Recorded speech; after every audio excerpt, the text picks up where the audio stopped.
O relatório do FMI é um dos temas que está hoje em análise no Conselho Consultivo pelos comentadores do ETV, Hélder Oliveira, João Coutinho de Figueiredo e Jorge Ribeirinho Machado. Aos três agradeço a vossa presença no Conselho Consultivo de hoje e começo por si, João Coutinho de Figueiredo. O relatório do FMI pede uma reforma do Estado com redução de salários e emprego, redução das pensões e também prestações sociais. A minha pergunta é, a leitura deste último relatório é um pesadelo para os portugueses? É, lido assim e visto literalmente, é um pesadelo, mas também não é novidade relativamente àquilo que têm sido as receitas que se tem tentado aplicar para a solução do problema português. Mas neste momento o que verdadeiramente me intriga, se quiser, é qual é o papel do FMI nestes processos de ajustamento em que está envolvido, como membro da Troika, quer em Portugal, quer na Grécia, quer na Irlanda e na intervenção dos bancos em Espanha. E naquilo que pode vir a ser um resgate interessante que devíamos acompanhar, que é o de Chipre, que sendo uma economia muito pequena, poderá permitir um tipo de soluções distintas daquelas que têm sido aplicadas em economias maiores. O papel do FMI tem sido um papel dúbio, porque tem sido o FMI que tem vindo algumas das dissonâncias mais notáveis relativamente às políticas a aplicar. Nós recordamos todos que aqui há poucas semanas aquela menção do economista-chefe no relatório do FMI fazia menção da surpresa que tinha sido o impacto nos produtos dos países, nomeadamente do português, das medidas de austeridade, a famosa 1,7 euros por cada euro de contração. E, portanto, esse comentário passou despercebido às instâncias superiores do FMI, foi inclusivamente desmentido pela senhora Christine Lagarde, e mais tarde notou-se também, já que há pouco tempo, uma discrepância grande de opiniões entre o FMI e os restantes membros da Troika sobre o tipo de ajuda adicional a dar à Grécia, nomeadamente o perdão da dívida por parte do setor institucional europeu. E, portanto, neste momento, pode e deve fazer-se alguma história sobre qual foi o envolvimento e a razão do envolvimento do FMI na Troika, porque é que o FMI vem ajudar a uma situação que, em tese, as instituições europeias, nomeadamente as financeiras e as comunitárias, supracomunitárias, tinham oportunidade e condições para debelar e resolver, porque é que o FMI foi chamado. E tendo sido chamado, porque é que algumas das suas divergências de opiniões têm sido ou ignoradas ou, por isso simplesmente, postas de lado. Portanto, acho que é um relatório que nos deve preocupar, de facto, porque parece insistir numa linha de austeridade extrema que tem provado não resultar, mas, por outro lado, também pode ser o canto do cisne do FMI na solução dos problemas que têm afetado os países europeus sob resgate. Jorge Ribeirinho Machado, olhando para este relatório, não há um único aspecto positivo em relação a Portugal? Eu penso que, vamos lá ver, tal como dizia o João, não é novidade aquilo que ali está. E penso que é um assunto que não tem... Vamos lá ver. Para diminuir o tamanho do Estado e, portanto, para poder vir a diminuir os impostos e poder vir a ter um país mais competitivo, etc., das duas, uma, ou diminuímos o tamanho do Estado Social ou diminuímos a quantidade de gente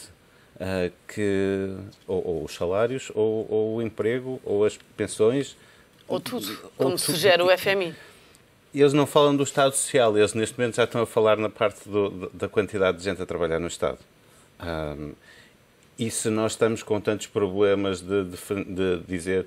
Não, nós queremos um consenso social e o tamanho do Estado, ou pelo menos as funções sociais do Estado têm de ser mantidas. Temos que escolher. Parece-me que há. Talvez, não sei qual é o papel que vai continuar a ter o FMI, mas nós, de facto, somos um país que estamos sob, digamos assim, um consulado sobre nós. Não temos todo o poder que deveríamos ter enquanto país soberano, não é? Mas não lhe parece um bocado contraditório, tendo em conta que foi o próprio FMI que assumiu erros na austeridade que está a ser aplicada aos países resgatados? O FMI tem... Porque o FMI vem agora pedir mais austeridade ainda. Sim, isso não espanta. Isso não espanta. E, de qualquer forma, eles só podem emprestar dinheiro a países que provem ser solventes e, portanto, eles têm que arranjar formas de mostrar essa solvência. Esse é o problema da Grécia, por exemplo, neste momento. E por isso é que se tem que pensar da perspectiva deles, com as regras que eles têm que cumprir, como é que eles podem chegar a ajudar os países que estão a ajudar ou a apoiar os países que estão a apoiar. Não me espanta isto. Este relatório. Hélder Oliveira, as dificuldades que os portugueses vão continuar a ser sentidas pelos portugueses nos próximos anos. Acha que o FMI revela um túnel sem luz ao fundo? Bem, essa é a questão que nós nos colocamos em muitas circunstâncias, porque parece por vezes que a teoria, particularmente a teoria também é um pouco ideologia. É, no fundo, como vemos, os economistas liberais têm uma ideia sobre o futuro, os economistas mais intervencionistas, keynesianos, têm outra ideia sobre o futuro.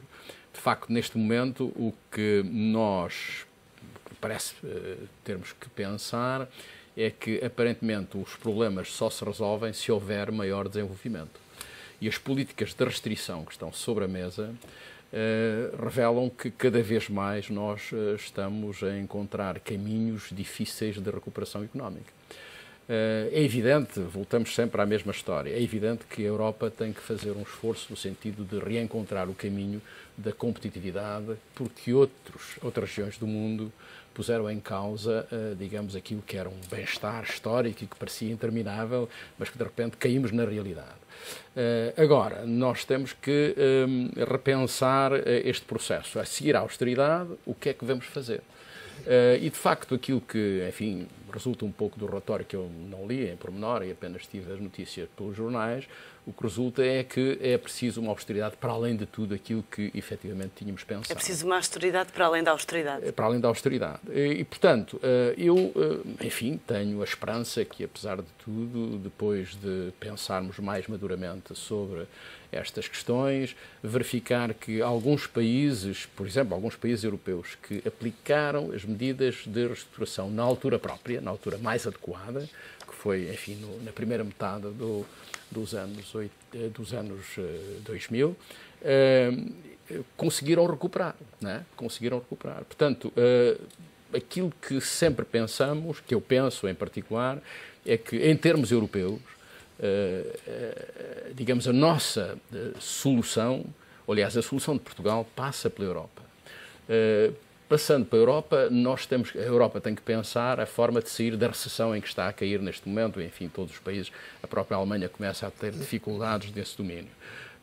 Portanto, é possível imaginar que, havendo uma reflexão maior sobre o que está a acontecer, se encontrem caminhos no sentido de recuperar a economia em termos europeus. Será possível? Esta é a grande questão, porque ainda agora, cada vez Europa mais... fundada numa ainda recessão. agora, que estava a olhar para o editorial, o principal editorial do Economist, fala de uma bomba relógio no centro da Europa, que é o problema da França. Quer dizer, todos nós tínhamos uma noção razoável de que a França estava em situação difícil, mas agora caímos também na real. O próprio presidente Hollande está a cair na real. Mas quem é que tem razão? The Economist ou a França, que diz que a The Economist está a ser sensacionalista? É provável que a Economist seja sensacionalista, até porque, como digo aqui, há problemas de ideologia no meio disto tudo, problemas políticos, não é? Mas o facto objetivo é que a França defronta problemas estruturais muito difíceis de ultrapassar, porque não tomou as medidas no momento oportuno, inclusivamente até por governos de direita que não foram capazes de fazer a restauração que era necessária. Não é? O que é que lhe parece? França. A França, eu gosto imenso de ir à França e da comida francesa. Agora, relativamente ao problema francês, eu lamento imenso dizer isto, mas acho que o Economist provavelmente tem mais razão do que as autoridades francesas, que reagiram até de uma forma que eu acho que tem mais a ver com as rivalidades históricas entre os vizinhos do Canal da Mancha do que propriamente com a realidade. Ou seja, em França, de facto, não se fizeram uma série de reformas que hoje se tornam evidentemente necessárias e mais foi prometido na campanha eleitoral e visto na altura por todos como sendo irrealista, coisas tão hoje em dia tão mirabolantes como a redução da idade de reforma ou a redução do horário de trabalho. E, portanto, há coisas que, nas atuais circunstâncias, a França achar que podia estar fora desta onda de dificuldades que varreu as economias europeias era claramente irrealista e, mesmo descontando os excessos eleitorais, acho que não foi uma atitude responsável por parte do Sr. Hollande, da sua equipa, do Partido Socialista Francês. E acho que os franceses, se não encararem isso rapidamente e se não reagirem corporativamente, se quiser, às críticas que vêm de fora, seja do Economist ou de outra publicação qualquer, acho que se vão dar pior do que se tomarem posições rápidas. Eu queria só voltar ao tema do FMI, porque, tal como o Hélder Oliveira, eu não li o relatório Aliás, nem sei se este corresponde àquele relatório que eles designam como o relatório do artigo 4º, que anualmente o FMI deve... corresponde ao... Então é um relatório. Os relatórios do artigo 4º não têm necessariamente uma leitura política imediata. São preparados com muita antecedência e, portanto, isto que lá está, e depende dos termos em que lá está, pode não ser mais do que o reforço daquilo que já em várias ocasiões foi dito sobre a necessidade de reduzir o peso do Estado. Pode concretizar concretamente quantos postos de trabalho na administração pública, ou com que salários, ou que nível de redução de salários pretende, mas não é provavelmente uma novidade. E se calhar aquela redução de 40 a 50 mil funcionários públicos que se estima vai constar do famoso pacote da refundação, poderá já responder a essa necessidade e isto não corresponder, de facto, à austeridade adicional. E hoje também é publicado no Diário de Notícias uma entrevista com o representante do FMI na Troika Portuguesa, que acaba, eu não sei como é que foi a ordem da entrevista, mas tem uma caixa de destaque especial de louvor ao Ministro Vítor Gaspar. Eu acho que isto tem que ser seguido também, porque uma das teses que existe é de que o Portugal está a fazer, e está a fazê-lo num sentido bastante difícil de vender do ponto de vista político interno, e sejamos claros, do ponto de vista social, que é realmente, o que é realmente preocupante, está a fazer um caminho muito difícil e que aritmeticamente qualquer pessoa vê que não tem solução. E, portanto, a menos que haja alterações de fundo sobre o calendário, sobre o próprio nível da dívida, com soluções parecidas com as que já se aplicaram na Grécia. Portanto, uma das teses possíveis é que, como as pessoas não são necessariamente burras, estão a fazer este caminho com vista a ganhar poder negocial por outra coisa qualquer. E este estatuto, esta imagem, este reconhecimento internacional, e nomeadamente nas instituições que nos estão a apoiar mais diretamente, do Ministro Vítor Gaspar, pode ser a pedra-chave nesta estratégia. Portanto, é uma coisa que eu gostava de acompanhar, porque de outra forma faz muito pouco sentido como é que continuamos semanalmente, quinzenalmente, manifestar intenções que já sabemos que não vão funcionar. Mesmo aquela ideia peregrina de que vai haver um orçamento B, alguns lá para março ou abril, com mais 830 milhões de euros de cortes, porque se calhar as receitas fiscais não vão funcionar, isto é dizer, elas não vão funcionar. E se não vão funcionar agora em novembro, isso já se sabe que não vão funcionar, não é 830 milhões que não vão funcionar. É mais do que isso. Porque o desvio orçamental que tivemos em 2012 foi bastante melhor que isso.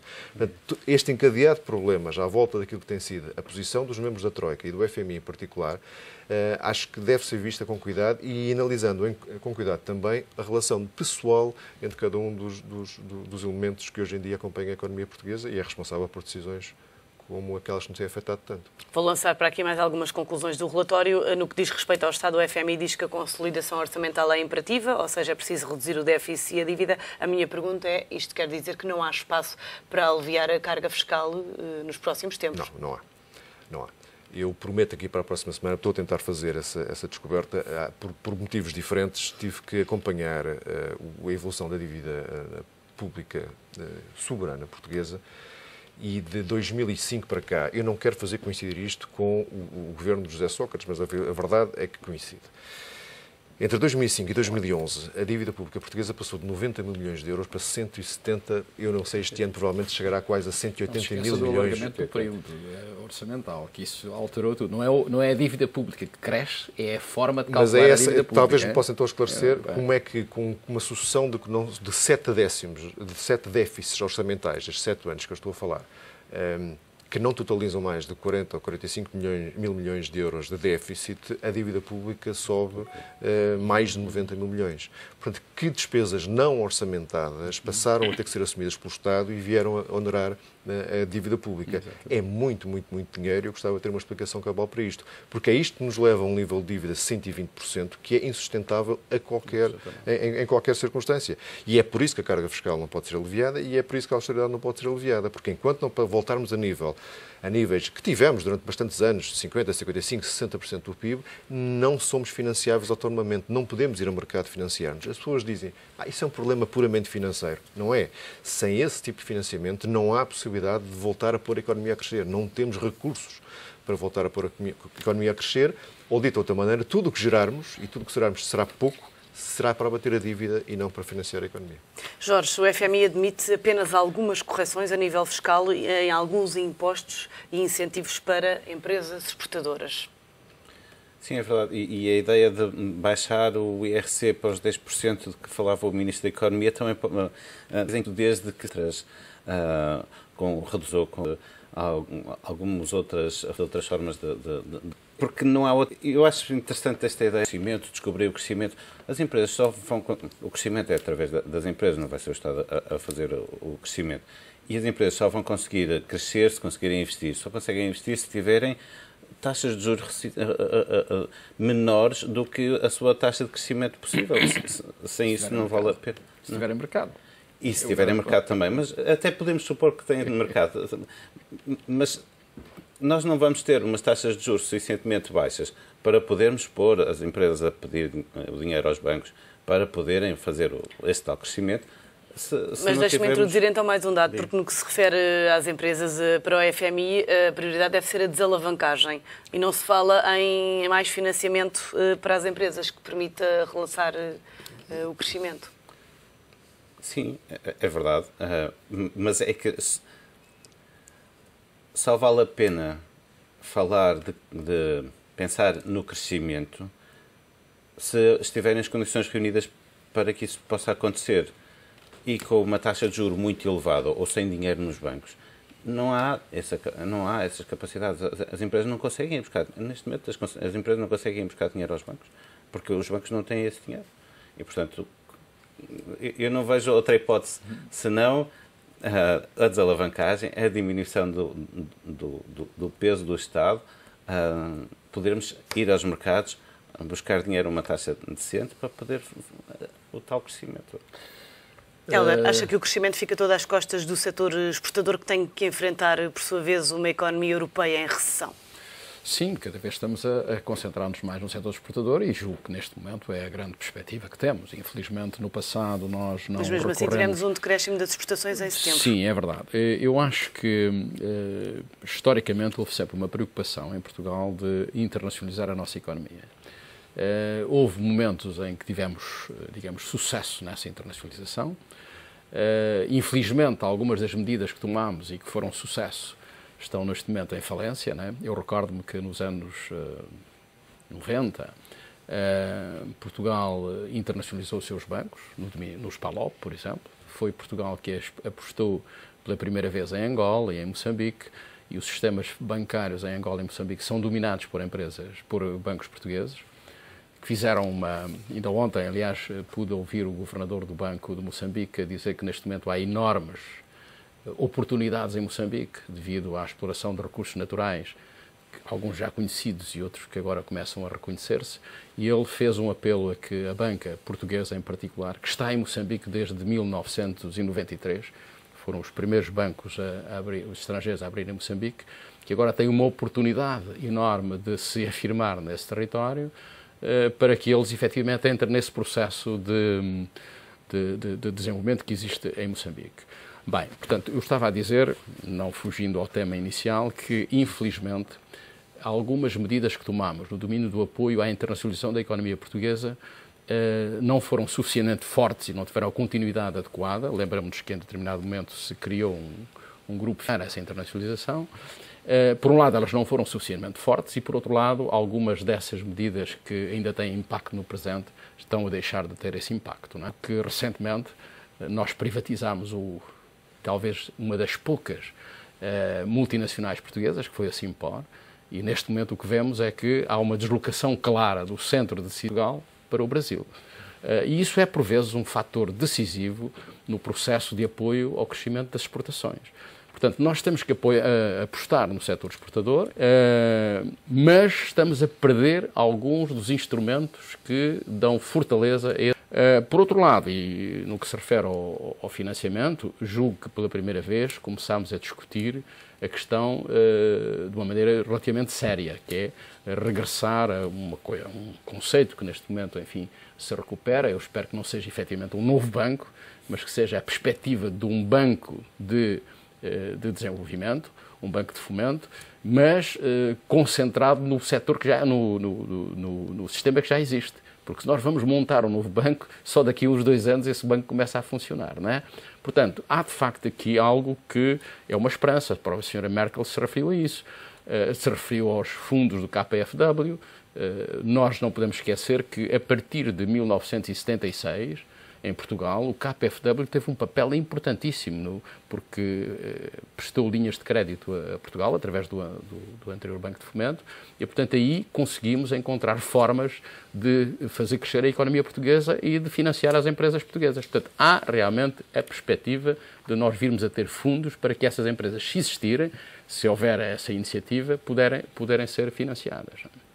Com aquilo que falamos aqui do relatório do FMI, acha que o Fundo Monetário Internacional está a assumir implicitamente que Portugal não vai conseguir regressar aos mercados no próximo ano? Não sei, tenho alguma dificuldade em ver o que é que implicitamente o FMI pode estar a pensar, mas acho que também sabem fazer contas e, portanto... E na sua opinião? Na minha opinião, acho que Portugal não vai ter condições de voltar ao mercado até o final do próximo ano, mas acho que é aquele género de coisa que, desculpem-me a franqueza, mas patrioticamente se devia falar pouco.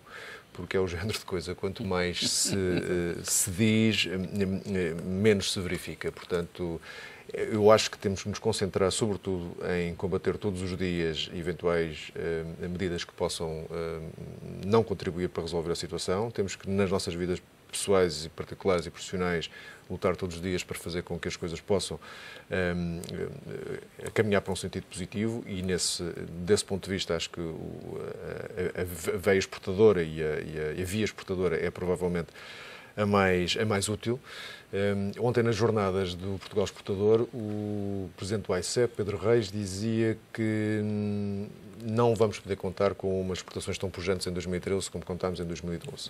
Ou seja, que a quebra que se verificou em setembro não é um fenómeno isolado, provavelmente será uma quebra mais duradoura. E, portanto, que não vamos ter crescimentos de 2 dígitos, mas ficaremos nos crescimentos de 1 dígito, eventualmente altos, 8%, 9%, mas não mais do que isso. É uma má notícia, evidentemente, mas também tem uma interpretação positiva, se me permitem.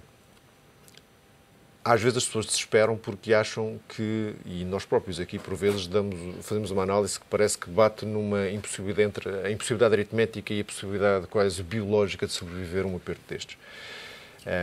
O aspecto positivo qual é? Os próprios alemães dependem da existência de uma solução. E quando falo de alemães, estou a representar os países ricos, portanto, a Suécia, o Reino Unido, enfim, um conjunto a própria Holanda, que está em dificuldades. Eles dependem de uma solução para este problema. As pessoas não têm sequer noção, mas a Alemanha exporta 2/3 do muito que exporta para países da União Europeia e disso uma boa parte para países do euro. Portanto, a Alemanha não resiste a uma crise generalizada nos países do euro fora da sua área direta de influência. Então, porquê é que, na sua opinião, tem sido tão inflexível? Eu acho que ainda não há condições políticas internas. As eleições alemãs são uma variável que tem condicionado muito o debate interno. Vamos ter que esperar até setembro do próximo ano? Temos que perceber isto. E quem viaja ou quem tenha amigos, nem que seja virtuais, fora do espaço português, sabe que há uma imagem de pouca seriedade, pouca eficiência, pouco trabalho relativamente aos países do sul da Europa. E nesse aspecto Portugal nem sequer é o pior. E, portanto, cabe-nos a nós, não por vídeos mais ou menos patrioteiros ou por outro tipo de iniciativas de marketing com pouco seguimento, mas no trabalho do dia-a-dia em que nos relacionamos todos com estrangeiros, mostrar que estamos a levar isto a sério. Nós estamos a levar isto a sério, vamos querer e estamos a tentar cumprir tudo aquilo com que nos comprometemos. Pode ser física, financeira e aritmeticamente impossível de o fazer. E é nessa altura que eu acho que o problema se pode, e mais uma vez, não será só um problema português, há outros países que chegarão, eventualmente até mais cedo, ao mesmo tipo de dificuldades, e o problema cresce-á de uma forma que os países ditos ricos que têm estado a dificultar, ainda esta semana passada, e o artigo que publiquei na segunda-feira no Diário Económico refere isso, as birras inacreditáveis que se têm estado a passar sobre o orçamento retificativo da União Europeia para 2012, o orçamento da União Europeia para 2013, o quadro financeiro plurianual da União Europeia para 2014 a 2020. São documentos fundamentais onde este tipo de soluções e apoios aos países estão consignados e recebem cabimento. Não estão a conseguir ser aprovados porque há países que acham que o seu interesse nacional independe de uma solução global para a Europa. E vai chegar um momento, e espero que não seja preciso uma ruptura, em que se vai tornar evidente que isso não é assim e vão ter que participar na solução. João, eu estou convencido, não temos tempo para mais. Diga. Estava convencido 30 segundos. Desde a leitura que fiz do discurso do Schmidt no Congresso do SPD em dezembro passado, fiquei claramente, já tinha essa noção, que é do interesse estratégico da Alemanha a continuação do euro. E, portanto, a Alemanha vai fazer todos os esforços para que isso aconteça. Tem o problema político para resolver e que revela estas contradições no dia-a-dia. Hélder Oliveira, João Coutinho de Figueiredo, Jorge Ribeirinho Machado, muito obrigada pela vossa presença neste Conselho Consultivo, que está de regresso amanhã, precisamente para falar do orçamento da União Europeia.